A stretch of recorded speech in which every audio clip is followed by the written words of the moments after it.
पहिला सुहाग वाली रतिया ए बलमुआ करतनी प्यार वाली बतिया ए बलमुआ ए राजा सुना ना हवे पहिला सुहाग वाली रतिया ए बलमुआ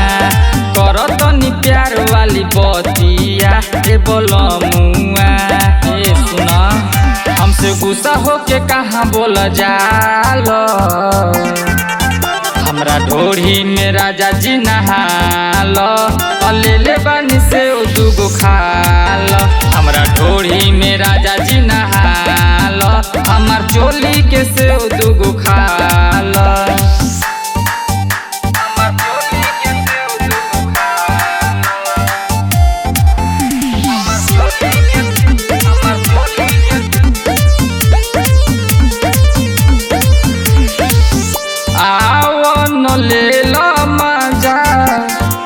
न जियान हो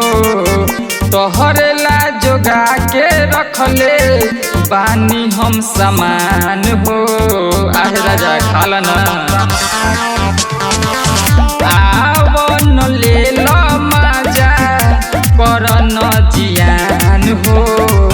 तोहरे ला जोगा के रखले बानी हम समान हो बोला हमारा से काहे तू लजाल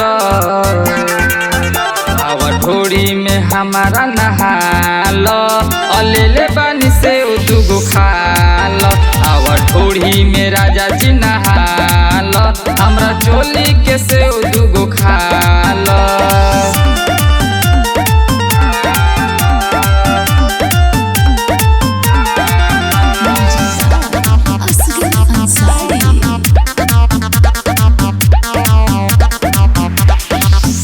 एक बार ले बत अमित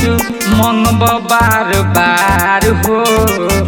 राजू बाबू राइटर ऐसन चीज बा हमार हो बुझल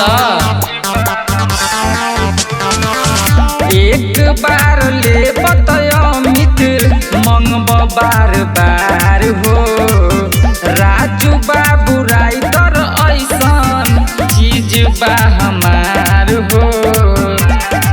तले के कोरवा में लोहे से दबाल हमरा ढोढ़ी में राजा जी नहाल ले बानी से दुगो खाल हमरा ढोढ़ी में राजा जी नहाल ले बानी से दुगो खाल ये राजा खाला ना। अगर आप चाहते हैं कुमार डिजिटल चैनल के ऑडियो वीडियो सबसे पहले आप तक पहुंचे तो लाल बटन दबाकर चैनल को सब्सक्राइब करें और हाँ बेल आइकन को दबाना ना भूलें।